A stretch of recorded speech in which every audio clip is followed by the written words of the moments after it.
வணக்கம் ஃப்ரெண்ட்ஸ். ரொம்ப நாள் ஆச்சு பேசி வீடியோ பட்டு. ஸோ இன்னைக்கு கொஞ்சம் டைம் கிடச்சிச்சு, அதனால் வீடியோ போடலாம் அப்படின்னு. இப்போ இந்த நாள் எங்களுக்கு ஒரு ஆர்டர் கிடச்சிருந்துச்சு. சடனாக வந்துட்டு ஒரு 100 பீசஸ் டீ கேக் எங்களுக்கு வேணும் அப்படின்னு சொல்லிட்டுன்னு, சரி ரிட்டன் கிஃப்ட் பண்ணி நம்ம பேக் பண்ணி கொடுத்துர்லான்னு சொல்லி நாங்கள் ரெடி பண்ணியிருக்கிறது. நல்லா ஸ்பான்ச்சியாக ஒரு டீ கேக் வந்துட்டு நல்லா ஸ்வீட்டாக குழந்தைங்க சாப்பிட்ற மணி பெரியவங்க லைக் பண்ணி சாப்பிட்டாங்க. ஆக்சுவலாக வந்துட்டு பீஸ் போட்டு நம்ம கொடுத்தது. அதே மாதிரி இப்போ கப் கேக்கும் நாங்கள் வந்து பண்ணி கொடுத்துட்ருக்கோம். கஸ்டமைஸில் வந்துட்டு அவங்க சாக்லேட் ஃப்ளேவரா இல்லை வெண்ணிலா ஃப்ளேவரா இல்லை ரெண்டும் மிக்ஸ்டான்னு சொன்னோம்னா அதுக்கேற்ற மாதிரி கஸ்டமைஸ் பண்ணி கொடுக்கலாம்.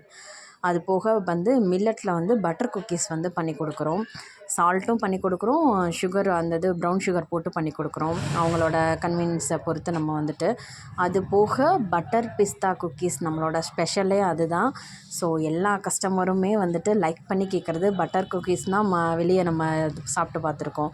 இதுவே நாங்கள் பிஸ்தா வந்து கஸ்டமைஸ் பண்ணி நம்ம அது கொடுக்குறப்போ அது பார்க்க குழந்தைகள்லேருந்து பெரியவங்க வரைக்கும் அட்ராக்ஷன் ஆகுது. ஸோ டேஸ்ட் வைஸ் வந்து நல்லாயிருக்கு. சாப்பிட்டு பார்க்குறவங்கெல்லாம் வந்துட்டு அதுலேயே வந்துட்டு நம்ம டீ கேக் வந்து 1/2 kg 1 kg நம்ம பண்ணி கொடுக்குறோம். அது போக பர்த்டே கேக்கு, வெட்டிங் கேக்கு, ஆனிவர்சரி எந்த அக்கேஷனுக்குனாலும் நம்ம வந்துட்டு பர்த்டே கேக் நம்ம வந்து பண்ணி கொடுக்கலாம். கேக் வந்து வெரைட்டிஸும் இருக்குது, கஸ்டமைஸ் பண்ணியும் கொடுக்கலாம் நம்ம வந்துட்டு.